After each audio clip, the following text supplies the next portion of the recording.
Hello साथी, तपाईहरुलाई लोकसेवा आयोग च्यानलमा स्वागत छ।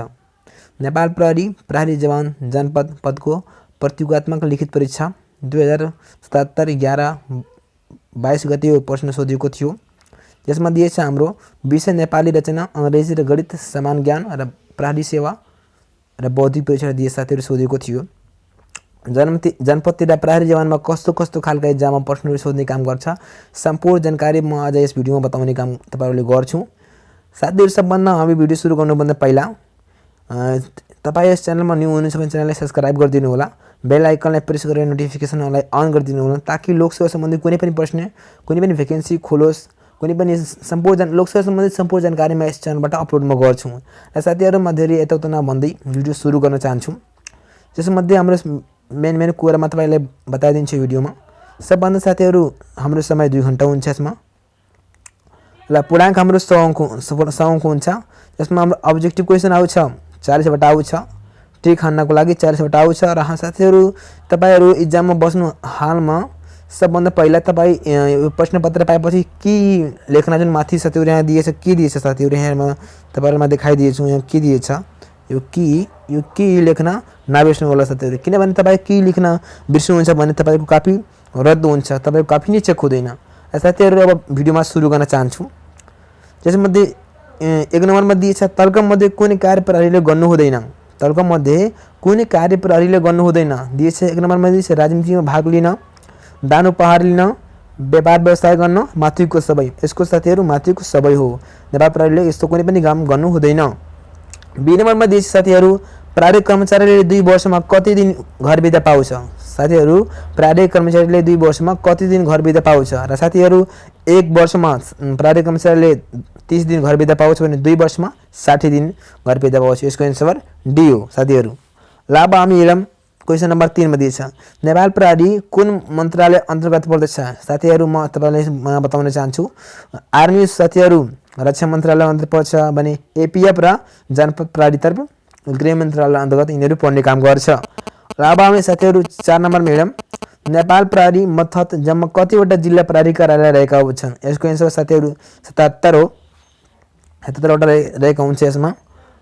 अब 5 नम्बरमा हेरौं प्रहरी जवान पदमा भर्ना हुन चाहने उम्मेदवारहरूको आँखाको पावर कम्तीमा कति हुनुपर्छ। यसको आन्सर ए हो -2 वा +2 भन्दा कमजोर नभएको।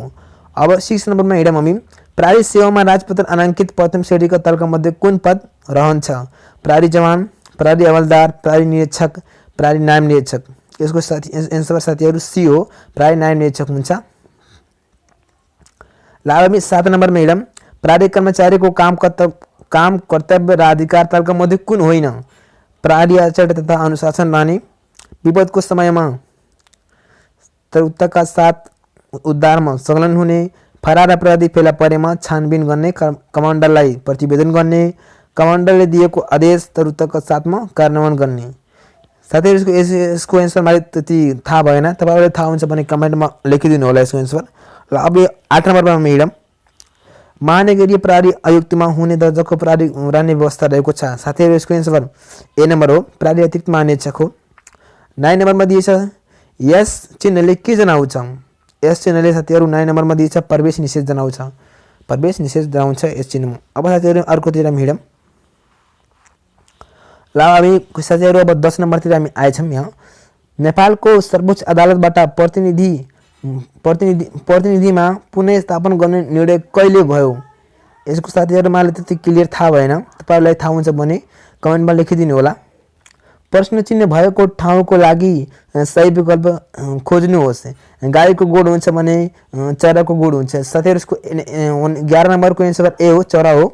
दिएको क्रमअनुसार प्रश्न चिन्ह रहेको ठाउँमा कुन विकल्प उपयुक्त हुन्छ। तपाईहरुले साथीहरु यो लेख्नु होला। यसको आन्सर मलाई लागेछ बी होला, क्यूआर होला, किनभने म हिजो यसको आन्सर अलि लेखेको थिएँ। क्यूआर यसको आन्सर हो। तपाईहरुले क्रम मिलाएर लेख्नु होला, आउँछ तपाईहरुलाई। अब 13 नम्बरमा दिए साथीहरु दिएको विभिन्न शब्द मध्ये कुन न कुनै रूपमा रहेको फरक विकल्प खोज्नुहोस्। हाँस दिएछ, कचुवा दिएछ, चमेरो दिएको छ, सर्प दिएको छ। र साथीहरू हाँस पनि तल रहेको हुन्छ, भुइँमा रहेको हुन्छ, कछुवा पनि भुइँमा पनि रहेको हुन्छ र सर्प पनि भुइँमा रहेको हुन्छ। तर चमेरो उड्ने काम गर्छ र यिनीहरू तीनवटा पानीमा पनि हिँड्ने काम गर्छन्, तर चमेरो पानीमा हिँड्ने काम गर्दैन। सी यसको एन्सर सी हो। र 14 नम्बरमा दिएको छ साथीहरू एकजना व्यक्ति आफू उभिएको ठाउँबाट सिधा उत्तर 4 किलोमिटर हिँडेर बायाँ मुडिन्छ।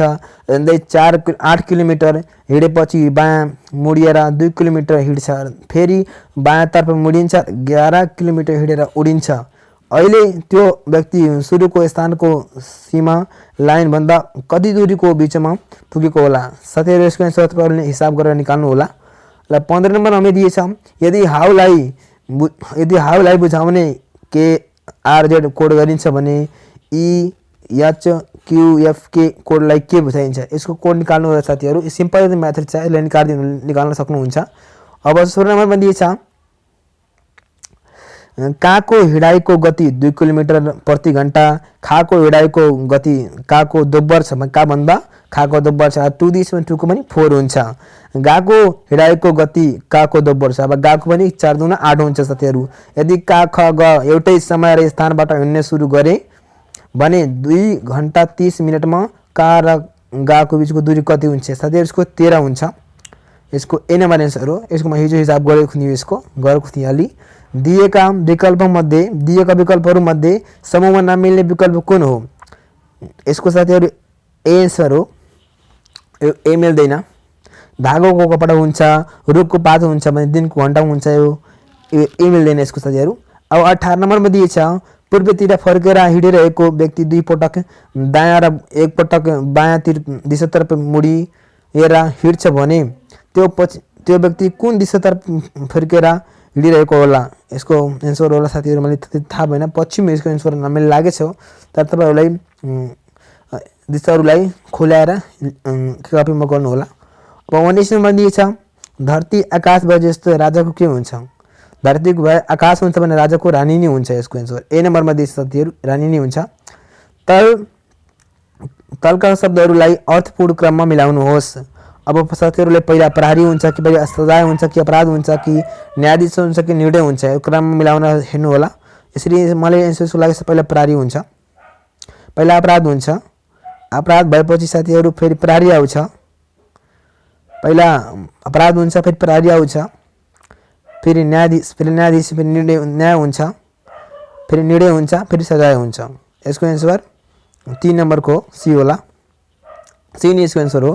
होला साथीहरू अब 21 नम्बर हेरौँ। विक्रम 2068 को जनगणना अनुसार नेपालको जनसङ्ख्या वृद्धि दर कति प्रतिशत रहेको छ? यसको साथीहरू एन्सर ए हो। अब 22 नम्बरमा दिएछ साथीहरू मकालु हिमाल नेपालको कुन जिल्लामा पर्दछ? यसको यसको एन्सर बी नै होला। बी नै यसको एन्सर बी हो। अब 23 नम्बरमा दिएछ कुरान कुन धर्मसँग सम्बन्धित छ? यसको इस्लामी नै होला। अब हामी 23बाट त भयो। अब यता अरू हेरौँ। 24 नम्बर साथीहरू यता दिएछ नेपालमा पहिलो आम निर्वाचन कहिले भएको थियो? यसको साथीहरू 2007 मा भएको थियो पहिलो निर्वाचन आम। 25 नम्बरमा दिएछ प्रसिद्ध धार्मिक स्थल बुद्ध सुख मन्दिर कुन जिल्लामा पर्दछ? सुनसारीमा यसको पर्छ। 26 नम्बरमा दिएछ एक सिङ्गे गाडाको लागि प्रसिद्ध राष्ट्रिय निकुञ्ज कुन हो? माथिको यसमा दिएछ रारा, बर्दिया, सगरमाथा, माथिको कुनै पनि होइन यसको एन्सर। हालै नेपालको कुन प्रदेशले सो प्रदेशको राजधानी सर्ने निर्णय गरेको छ? यसको एन्सर मलाई थाहा भएन, यसमा ट्रिकमा मैले हानेको थिएन। तपाईँले थाहा हुन भने कमेन्टमा लेखिदिनु होला यसको एन्सर के हो। अब 28 नम्बरमा दिएछ साथीहरू भौगोलिक बनावट र उचाइको आधारमा नेपालमा कति प्रकारको हावापानी पाइन्छ? 5 प्रकारको हावापानी पाइन्छ भौगोलिक बनावटले गर्दा। नेपालमा तलका मध्ये कुन नदी ठुलो छ? अरुण नदी। यी 4वटा मध्ये त अरुण नदी ठुलो नै छ 4वटा मध्ये। अब 30 नम्बरमा दिएछ नेपालको कुन क्षेत्रफल यसो गुम्बा जडीबुटी पाइन्छ? नेपालको कुन ठाउँमा यसो गुम्बा क्षेत्रमा पाइन्छ? हिमाली क्षेत्रमा यसो गुम्बा पाइन्छ धेरै जसो, हिमाली नै क्षेत्रमा पाइन्छ। अब 31 नम्बरमा दिएछ माने भ्याङ्जा इलाम जिल्लामा पर्छ भने टिङ्कर भ्याङ्जा कुन जिल्लामा पर्छ? यसको बी नम्बर यसको साथीहरू 31 को बी हो, दार्जुला। र 32 नम्बरमा हेरौँ नेपालमा तलको कुन चाहिँ महानगरपालिका हो? नेपाल तालुका मध्ये नेपालमा कुन महानगरपालिका हो? तपाईँले हेटौडा दिएछ, धनगढी दिएछ, गरौली दिएछ, विराटनगर। यसमा मैले विराटनगर हानेको थिएँ, तपाईँहरूले के हाल्नुहुन्छ कमेन्टमा लेखिदिनु होला। अब 33 नम्बरमा दिएछ नेपालको संविधानमा जम्मा कतिवटा धारा रहेका छन्? 308वटा धारा सबैले थाहा हुन्छ। 308वटा धारा नै रहेको छ नेपालको संविधानमा। अब अर्को दिएछ हाम्रो साथीहरू नेपालको 34 नम्बरमा दिएछ नेपालको सबभन्दा ठुलो जिल्ला कुन हो? डोल्पा हो। नेपालको सबभन्दा ठुलो जिल्ला डोल्पा हो। अब 35 नम्बरमा दिएछ नेपालका तर्क मध्ये कुन चाहिँ सुरक्षित घर होइन? ढुकुर। सुरक्षित घर चरा हो साथीहरू। नेपालका तर्क मध्ये कुन चाहिँ संरक्षित चरा होइन? ढुकुर सुरक्षित चरा होइन। अब 36 नम्बरमा दिएछ नेपालको पहिलो निर्वाचित राष्ट्रपति को हुन्? नेपालको पहिलो निर्वाचित डाक्टर रामवरण यादव नै हुन्। यहाँ कति नम्बरमा दिएछ साथीहरू? सी नम्बरमा दिएछ डाक्टर रामवरण यादव हुन्। अब 37 नम्बरमा दिएछ लाखो नाच तालको कुन जातिसँग सम्बन्धित छ? यो पनि म अलि मगरमा लागेछ, अलि तपाईँहरूलाई थाहा छ भने कमेन्टमा लेखिदिनु होला। 38 नम्बरमा दिएछ किराँत धर्मसँग सम्बन्धित लौरुम्बा कुन जिल्लामा पर्दछ? पछिधारमा पर्छ। बी नम्बर 38 को बी छ। अब 39 दिएछ विक्रम सम्वत 2018 को जनगणना अनुसार तल्का मध्ये कुन जातिको सङ्ख्या बढिरहेको छ? यो पनि म गरेको थिएन साथीहरू, अलिक क्लियर थाहा भएन ल, त्यसले मतलब गरेन। अब 40 नम्बरमा दिएछ नेपालको सबभन्दा ठुलो ताल कुन हो? नेपालको सबभन्दा ठुलो ताल रारा ताल हो। यसको आन्सर बी हो। साथीहरूले यसरी हाम्रो जनपदतिर प्राइभेट जवानमा 40वटा प्रश्नहरू आउने काम गर्छ समान ज्ञान सेवा सम्बन्धीमा, र 40 नम्बरको त्यस्तो आउँछ, र 60 नम्बरको सब्जेक्टिभ आउँछ। सब्जेक्टिभ पनि कस्तो आउँछ म तपाईँलाई देखाउन चाहन्छु। ल साथीहरू सब्जेक्टिभ यतातिर आउँछ 1 नम्बरतिरमा हेरौँ, त्यो भयो होला होइन। अब कति जस्तोको इक्जामहरू कस्तो खालमा इक्जाममा आउने काम गर्छ त्यो म तपाईँहरूले पनि ल साथीहरू। अब सब्जेक्टिभ क्वेसनहरू यस्तो आउँछ साथीहरू, हेर्नुहोस् यो दिएछ हाम्रो नेपाली विषयमा दिएछ। नेपाली विषयमा यस्तो दिएछ, तपाईँहरूलाई यसलाई स्क्रिनसट गरेर हेर्न सक्नुहुन्छ। स्क्रिनसट गरेर हेर्न सक्नुहुन्छ, भिडियोलाई पज गरेर। साथीहरूलाई म हरेक क्वेसन पढेर बताऊँ भने धेरै क्वेसन लामो हुन्छ, भिडियो पनि लामो हुन्छ, र यसरी स्क्रिनसट गरेर हेर्नु होला। यहाँ 10 नम्बरसम्म दिएछ, 1 देखि 7 सम्म नेपालीमा दिएछ। नेपालीको भने 8 देखि 10 सम्म, यो त पनि 8 देखि 12 सम्म दिएछ इङ्ग्लिसको, अनि यति इङ्ग्लिसको दिएछ, अनि 13 देखि 22 सम्म दिएछ मैथको दिएछ। यसरी साथीहरू हाम्रो जनपदतिर प्राइभेट जवानको इक्जाममा प्रश्नहरू सोध्ने काम गर्छ। साथीहरू तपाईँहरूले भिडियो राम्रो लाग्छ भने साथीहरूलाई आफ्नो साथीहरूसित पनि सेयर गरिदिनु होला, र लोकसेवा सम्बन्धी धेरै जानकारी यस च्यानलमा उपलब्धमा गरिदिन्छु। कुन भ्याकेन्सी कब खोलिएको छ, त्यसको नतिजा कस्तो आउँछ, सिलेबस कस्तो कालमा इक्जाममा पढ्नुपर्छ, सबै म कुरा यस भिडियोमा यस च्यानलको माध्यमबाट तपाईँहरूलाई राम्रो जानकारी पनि दिइदिन्छु। तपाईँहरूलाई सूचना इन्फर्मेसन राम्रो लाग्छ भने च्यानललाई सब्सक्राइब गरिदिनु होला, र बेल आइकनलाई प्रेस गरेर नोटिफिकेसनलाई अन गरिदिनु होला। Thanks for watching my video.